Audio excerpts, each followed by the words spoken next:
Hello and welcome to another episode of Infocast. Today we have with us a teacher who is not just every student's favorite but is also known to make her students fall in love with a subject rather considered dry. So without further ado, let's welcome Ms. Zufashan Hasan. Thank you so much for having me here, guys. How are you? I'm good. How are you doing? I'm well, thank you. So before starting with A-level law, let's talk a little about the qualification that you received to become an A-level law faculty. All right. So just to recap the journey a little bit, right? In Pakistan, you don't need a certification to become an A-level law teacher. Oh, okay. Unfortunately, I mean, Okay. there should be a standard, but there really isn't. And I fell into the teaching field just as a fluke. So I did my A-levels, then I did my LLB from the University of London, which is the external program, which at that time, Licol, Zabist, and multiple other law schools provided. So I did that, practiced law for about 3 years, began teaching the same program at tuitions, and then I was like, why not just start the A-level thing as well, right? Like the tuition market, and then eventually I met people at Cedar, and then I began teaching at Cedar College and now at HEUSER. So it was just literally a very kind of like roller coaster journey, and it just became something that I found myself to be interested in, talking to young adults, guiding them towards the subject, which is what I found to be the love of my life in a way, right? Like, and to inculcate that same kind of, love for law at a very basic level, the A levels, right? Like fresh young minds. Yeah. And I think that's what got me into teaching, not a qualification or certification, but more like the love for the subject at that basic level. Yeah. Interesting. So I feel like a lot of students, and personally speaking, were like wired to choose STEM subjects like, sciences, math, or like business, accounts, pre-engineering. So, and law rather it's like a subject that's considered out of the box. Not a lot of students opt for it. So what's your take on that? What do you feel like? Do you feel like there's students who are not inclined towards law as they are towards STEM subjects? Exactly. So I remember, again, just to give you a bit of like background on this, right? When I was doing my LLB, it was the time when Musharraf had kind of abolished all the courts. Okay. When he was in power, 2008, 2007, 2009. And when I chose to go to law school, at that time, the batch was only 15 kids. That's it. There was not many people who would take law. At a university level? At university level. Wow. And then at the A level, I didn't take law. It was never offered in schools at that time. It was a very niche subject.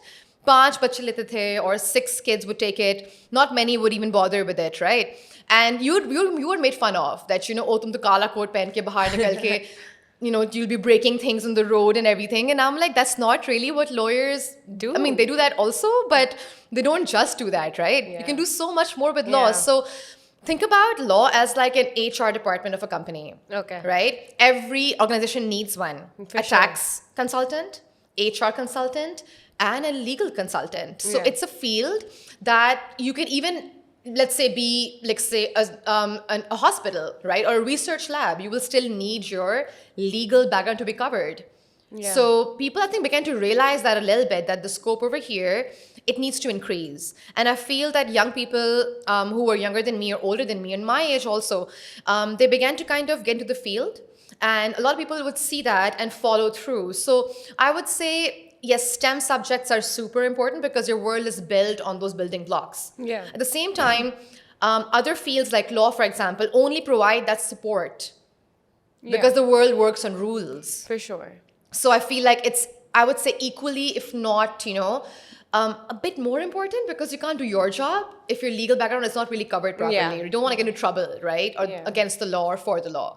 Yeah, makes sense. Okay. Yeah. Okay, so let's talk a little about A-level law as a subject. So can you provide us a general outline and overview of what the A-level law syllabus entails? So one really good thing that happened last year with the law syllabus, finally, after so many years, was they changed the whole thing up completely. Completely. Revamped it, Okay.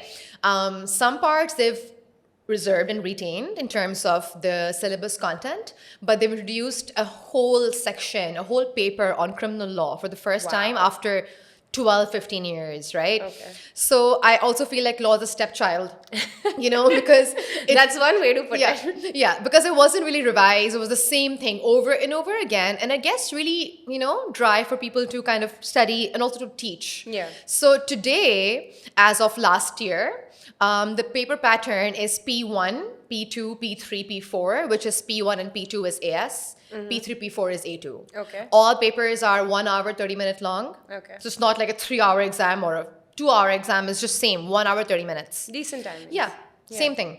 But P1 is the English legal system, the foundation of your legal system, the judiciary. What do they do? Okay. What do lawyers do? What is the work of the system itself? Like how does system lay itself out and how does it work? Okay. P2 is criminal law. So offenses, and they've given you property offenses like fraud, theft, burglary, robbery, and so on. So 8 offenses and a background on how offenders are sentenced in prison or when they get community services and so on. And then P3 is contract law, and P4 is tort law. That is the law of civil wrongdoing. Okay. Yeah, so that's what they're doing now. And the pattern, the paper, they've changed it from essay-based only to short questions. So they can ask you small questions about different things, definitions, and think more along the line of business studies. They made it similar to that paper, almost. So they're essays, short questions, essays, short questions. So basically, they want to provoke critical thinking. Yeah. And that was the case before as well. Now they want to also provoke memory recall. Okay. Of the smallest detail. All right. So that's what's changed this year. Okay. Yeah. So it's the papers are divided with the syllabus and not in terms of the pattern. No. That's fun. That's Yeah. fun. Interesting. Okay, so for people who want to pursue law, not just at A-level level, but at the university level, what are some of the prerequisites or like qualifications that you would suggest? So the good thing is that you can have any subject combination to go to law school. Most of the law schools all over the world don't require you to have law at the A levels or have English or history or literature or similar theory subjects. You can take chemistry, physics, and math and still go to law school. All right. Right? So the grade is what matters. The top law schools of UK, for example, will want you to get A's and maximum, like minimum B's, not anything less than that. So what matters is the way you approach the field of law. You need to have analysis skills, logic, critical thinking. So think about math skills. Think about skills you inculcate in yourself through reading and writing. So not just theory, also logic. So you can essentially go to law school with any subject, but I would say you should, as a student, right, thinking about going to law school, take subjects that give you a wide range of brain kind of stimulation. Okay. Right? So you could take logic-based subjects. Let's say you could take accounting, you could take economics, you could take psychology, right? You could take literature, history, or even math, or law itself to see what you will get into. Okay. Yeah. Interesting. So there's a misconception that a lot of students come across, and I personally have heard it a lot of times from my friends and peers who have taken law, and which is that A-level law is mostly based, as you said, is mostly based on the English judiciary system, right? So they're teaching you the English law more than the Pakistani law. Yeah. So, and then when you go to law school in Pakistan specifically, you have to start all over again because you have to study the Pakistani constitution and the laws here. So now, so A-level law, does that help in any way to a student who wants to apply to a law university in Pakistan? Okay. So the best comparison I can give you is not sciences, because science is universal, doesn't change from place Country to place. country, Gravity is the same everywhere, right? But with law, what happens is something similar to that. So you have a basic system. Let's say in a democracy, to give you a small example, you have your judiciary working as the arm of the enforcement of the country. Then you have your government, which is the implementer of the laws. Yeah. And the parliament, that's the maker of the laws. Now, in any democracy, these 3 arms of state will remain the same. All right. They won't change drastically. But what will change is the way they are structured. All right. So the US has a different structure of parliament, let's say, and judiciary. They work differently. Judiciary is elected. But in the UK or Pakistan, it's selected. right? So even if you, as a student, study English law at the A level, you are still getting the same skill level. You're getting the same idea of the system. The way that it is portrayed will change. So you're not losing out, essentially. And the A-level law subject is really comprehensive. Okay. So you get a really good feel of law itself. Uske baad jaake agar aap padhte ho LLB from LUMS, let's say, or from Punjab Law School, or even in Sindh somewhere, right? Hamdard Law University here, and so on. It doesn't change very drastically. The laws will change, but the system remains the same. So you're still getting the feel of what you're, again, getting into. It's a little bit tough, definitely. But so is you doing the A-level, going to UK for doing law. You're still doing the same thing, but it's a different level. It's more detail, and it'll still be equally challenging. All right, Yeah. all right, interesting. So, law is generally perceived as a challenging subject. So, can you shed some light on the difficulty level of A-level law and maybe suggest some tips to students who are pursuing law or are planning to, take A-level law? So that's a very common question I get from students who are about to enter their AS year. And the biggest question is, हमने सुना है कि law तो बहुत मुश्किल है, कोई किसी का ए नहीं आता law में, and I get it, it's really tough, I understand, but what I tell these students is that, देखो, at the A level, right, it's called the advanced level for a reason. Yeah. And the O level is the ordinary level Ordinary for a level. reason. Yeah. अगर आप O levels में 8 subjects पढ़ के आ रहे हो, or 9 or 10 subjects आप ले रहे हो O levels में, and then at the A levels, you're only taking 4 to like 3 subjects, not even 5. बहुत कम बच्चे करते हैं. So you're doing like 4 subjects, so therefore what you derive from that thing is that the advanced level, right, is really advanced for a reason. Every subject becomes what I call a monster, like for accounting, right? You take it at the O level, at the A level, different ballgame altogether. There is no law at the O level. It only exists at the A level, like psychology does, right? So the biggest apprehension or the intimidation children feel at the A-level law, with the course, is the terminologies that they use. Okay. It is challenging. There is no doubt that it is confusing and it can get really, really tough. But it is just as tough as math at the A-level, as tough as physics at the A-levels, as tough as psychology, sociology, whatever you pick out. What students have to understand is that you need to give it time. You have to give it 2 hours, 1 hour every day. You gotta read, you have to research, you have to be interested to remember those things, right? And yes, teachers do matter, but what matters more, 80% is the student. For sure. Right? For sure. So it is comprehensive, it is scary, but it has become so much more easier to solve now. Okay. The exam has changed and it's become more interesting. Yes, the syllabus material has become a lot more in content, but they've made the exam much more simpler. All right. Yeah. So you said something that a lot of students are scared that A nahi aata or something like that. Is that true to a certain extent? I mean, is like, in all honesty, is it difficult to score in A level? And in your years of teaching, what do you think is an average grade of a student who works hard in law, like actually studies? It's a B, because I've taught students who couldn't even read English properly. Oh my God. But remember, law is not just your English skill; it's your skill of analysis and logic. Students who don't really understand these big fancy words don't have to know those words to get an A or a B in law. All you gotta put in is the hard work. So आपका A आएगा, मगर आपको उसके लिए काम करना बहुत ज़रूरी है उसके ऊपर, right? So the hard work and the daily repetition of something is very important, especially for law, because there's a lot of theory, a lot of content, but it's also analysis and logic and common sense critical thinking, which you can pick up even on your own from your daily life, right? So yes, the amounts of A's that come are generally very low all over the world, but I've seen students, like in my first year of teaching law, I got a lot of A's and B's from students who didn't think that they could score more than a C. Okay. Right? So it's about your applied common sense and applied knowledge. You can't expect to not study all year long, in the end take a crash course, or study for 2 months only and expect an A. You're not going to get an A. Yeah, no, You won't. Makes sense. But if you are the kind of kid who can rote learn and memorize things and really fast read notes, you'll get an A, right? But that just limits their practicality, Yeah. right? You can get an A, but at the end of the day, if you genuinely want to pursue it, at some point or the other, you have to. I genuinely Maybe that kid who got an study. A in the last 2 months study could have gotten distinction for a whole year of study. Yeah. So it's again about repetition and daily looking at the content every day, getting familiar with it. All right.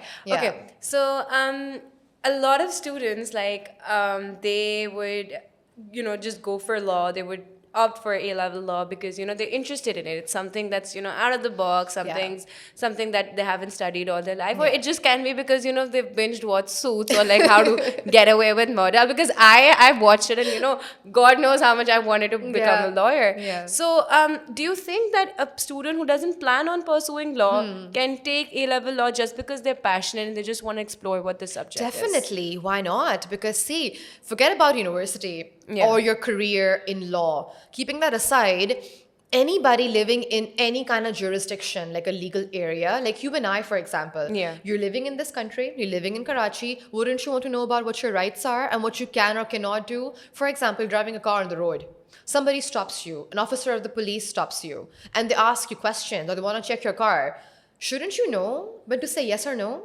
It's not really allowed. They can't just open your car and search your vehicle or your pockets. That's not allowed, right? So wouldn't you want to know and want to say no or yes and make like a conscious decision to protect your rights or what you would be allowed to do or not? So I would say even if you're not taking law at all as a subject, still do research into what your rights are living in a country. If you travel somewhere, you get insurance, you get, airline tickets and everything. These are all based on contracts and on the law, right?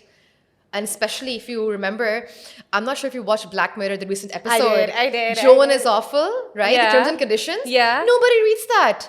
Yeah, but... And that's the entire contract between you and the organization. So when we look at our system update and we press I agree, right? You're literally doing something similar to what Joan went through. Not the same. There was really like extreme. Yeah. But aisa hi hota hai, your data, your files, your pictures, your photos, whatever you do, you're signing up your legal rights to it. So shouldn't you know what you're getting into? So if you approach the subject like an exam with that angle, आप सब कुछ पढ़ते हो by the way A-levels में. In P3, you do terms and contracts. And students who doing it just for the sake of reading, giving an exam, they hate it. They're like, this is too much information, we're not getting it. But if you approach it with your real life situation, nothing can be boring. And I would say you should definitely think about the law all the time. All right, so just a very silly question. How similar is practicing law to what they show on Suits or like How to Get Away with Murder or like Lincoln Lawyer for that matter? So these shows are really interesting. I've seen all of them just so I would know what the kids are watching. And in the beginning of my AS classes, kids, and I asked them, why are you here in my AS law class? They're like, oh, because you watch Suits. Listen, Harvey Specter just changed it for all of us. Did. He really did. So there are real life Harvey Specters that exist. Okay, wow. But having said that takes, so they're older than Harvey Specter, first of all. Okay. Right? And law firms are that fancy. They do play these games, aisa hota hai. But you have to understand that at the lowest level, you have to spend your time with books and research and just not like what Mike does. The Mike character is not a real character. It isn't. The Rachel one might just be a bit more realistic because you have to, it's very non-glamorous. You have to be a bit of a nerd. Okay. Right? So the other show, How to Get Away with Murder, was completely fake. That doesn't happen in real life. None of it. No, it does not. You're essentially spending your life, the first 5 years, 10 years, learning under a mentor if you're going to legal practice. Okay. If you're a corporate lawyer, different ballgame altogether. But a career in law doesn't just end with court going and office going. You can become an arbitrator. You can become a mediator. You can become a specialist in a field, let's say property, or let's say intellectual property, right? For example, the Apple against Samsung arbitration jo hui thi, was a very famous thing. Apple sued Samsung for kind of stealing some of their ways they function and their design and everything, right? Mostly these complicated issues go towards arbitrators who are lawyers, right? But no one talks about that in these shows. Yeah. So these shows are fancy. The Lincoln Lawyer shows are kind of great. I like it. Yeah. Season 2 is out now, I think. Really? Yeah, I it's haven't out. watched It it is out, I think yet. yesterday or something. So it's great to watch it to kind of get interested in the law, but it's not really how the field works. It's a bit non-glamorous than that. All right. Yeah. All right. So, apart from arbitrator, mediator, what are some of the other professions students can pursue after taking A-level law? So like I said in the beginning of the session, right, the legal department, or if you think about an office space or, any kind of workspace, you need to have a legal department that will cover your, kind of loopholes that you get into, right? A consultancy. So you can open your own legal consultancy. You can work with hospitals, with schools, with literally the state. You can become a judge.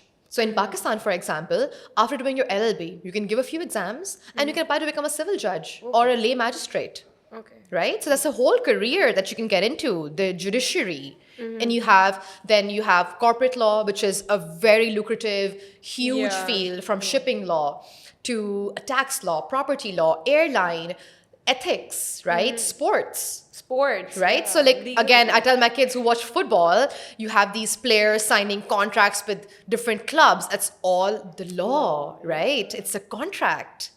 So that's a super huge field. Then you can think about becoming, let's say, a teacher. Let's not forget us teachers, right? So law professors, you have university professors, you have administrators, university mein hote hain, even in schools, a huge field also.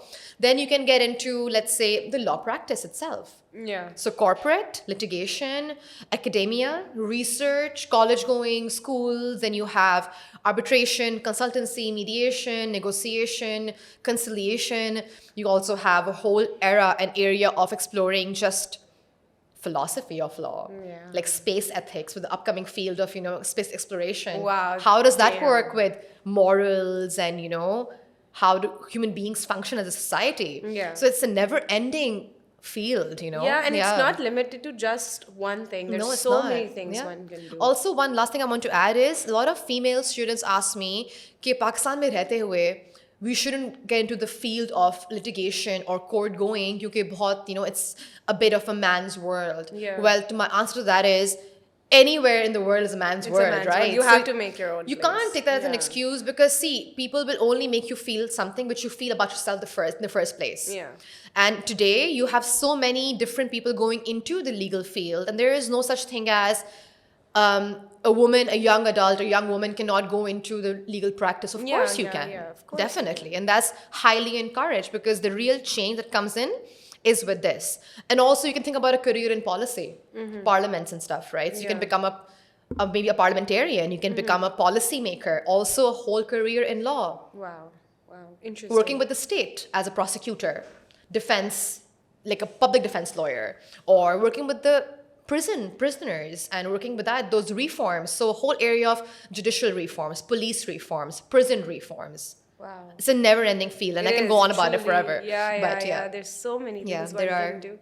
All right. With that being said, we've approached the end of our Infocast. I think I had a great time. I did Me not too. know where all this time went, but I hope you guys had a great time. And on one last note, what are some of the tips, or like what's one piece of advice that you'd like to give to a student who's contemplating practicing law or maybe opting for A-level law? Like, what's just one piece of advice? Hard work, guys. Just do the hard work. You have to do the work. There are no shortcuts. As a nation, I feel in Pakistan, we are a nation of shortcuts. बस कुछ ना कुछ कर लें, हासिल करके side से निकल जाएं और बस काम हो जाएगा. But you have to kind of like be that character, right? So hard work and consistency, you have to get at it every single day and make it a habit in your own mind, the way you play video games, the way you go onto, social media.